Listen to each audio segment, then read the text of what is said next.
Ndabasuhuje kandi mbahaye ikaze mwese aho muherereye hose, nizere ko mumeze neza cyane. Ni Jesse nk'ibisanzwe, iyi ni Umutaka TV. Hanyuma umusirikare wa Kongo yinjiye ku mupaka w'u Rwanda wahazwi nka Petite Barriere i Rubavu yitwaje imbunda ya AK47, atangira kurasa amasasu menshi ku bapolisi b'u Rwanda bari ku burinzi. Wibuke yuko ibi ngibi byabaye ku wa 17 z'ukwa gatandatu cyangwa se kuri 17 z'ukwezi kwa gatandatu umwaka wa 2022. Ni ukuvuga ngo nibwo uyu musirikare yakoze aya mahano. Mu kwinjira rero avuye mu gihugu cyabo cya Kongo yinjira ku butaka bw'u Rwanda ku ngufu, ndetse yinjira arasa kandi nta burenganzira yabihawe. Uko byaje kugenda rero, abasirikare cyangwa se abapolisi b'u Rwanda mu kwirwanaho nyine bamurashe amasasu agwa hasi cyangwa se agwa hafi y'icyuma gitandukanya umupaka ku ruhande rw'u Rwanda ndetse na Kongo. Umupaka wa Petite Barriere uherereye mu murenge wa Gisenyi, umudugudu wa Gasutamo, akagari ka Mugangari, mu karere ka Rubavu nyine. Nk'uko rero iyi nkuru tuyikesha ikinyamakuru igihe.com, amakuru aturuka ku mupaka avuga ko umusirikare wa Kongo yaje mu Rwanda ari kurasa ku bapolisi b'u Rwanda akomeretsa umwe. Abapolisi bagerageje kumuca cyangwa se kumucubya nyine, bamurasa isasu rya mbere riramufata, akomeza guhatiriza. Babonye amasasu abaye menshi aho bari bikinze, bahita bamurasa iryo mu mutwe. Uwahaye amakuru nyine ikinyamakuru igihe yavuze ko umurambo uri hafi y'icyuma cy'umupaka ku ruhande rw'u Rwanda.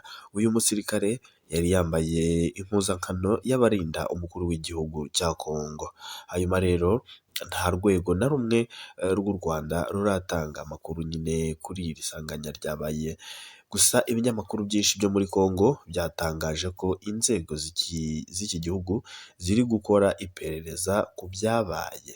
Gusa ni igihe kinini gishize twumva ubushotoranyi buri hagati y'igihugu cya Kongo ku Rwanda, cyitwaje yuko u Rwanda rwaba rutera inkunga umutwe wa M23 ukomeje kotsa igitutu iki gihugu cya Kongo. Ingabo za FARDC cyangwa se igisirikare cya Kongo, wibuka yuko mu minsi yashize giherutse no guhungira muri Uganda bitewe n'uko kamwe mu gace hazwi nka Bunagana umutwe wa M23 wari wamaze kuhakaba cyangwa se wari wamaze kuhigarurira. Njyewe nitwa Jesse nk'ibisanzwe, iyo ni Umutaka TV. Utarakora subscribe wabikora rwose, ndetse ugakanda share, like na comment. Hanyuma rero wibuke yuko minsi yashize hariya rwose ku mupaka w'u Rwanda na Kongo, abaturage ba Kongo bamaze iminsi bigaragambya batera amabuye abapolisi b'Abanyarwanda cyangwa se abapolisi barinda u Rwanda cyangwa bakora ku mupaka w'u Rwanda. Ariko mu by'ukuri bitewe no gutozwa ndetse no kubaha ikiremwamuntu, ntabwo babarashe cyangwa ngo babasubize. Abakongomani benshi bakomeje kwigaragambya cyane yuko mu gihugu cya Kongo ubu ngubu umwuka utari mwiza ku bantu bavuga ururimi rw'ikinyarwanda.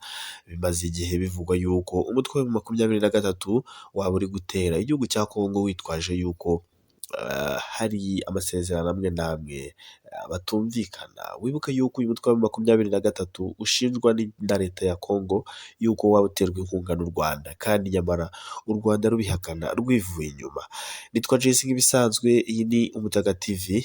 Hanyuma rero ibiganiro nakagaruka narindi kukubwira nyine inkuru iri kuvugwa cyane mu bitangazamakuru by'umusirikare wa Kongo warasiwe ku butaka bw'u Rwanda agerageza kwinjira ku ngufu nta burenganzira kandi akinjira arasana.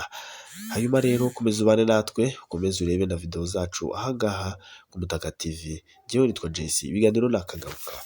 Nakubwiraga ngo ubana nanjye kuri Facebook ndetse na Instagram, hose ni Umutaka TV.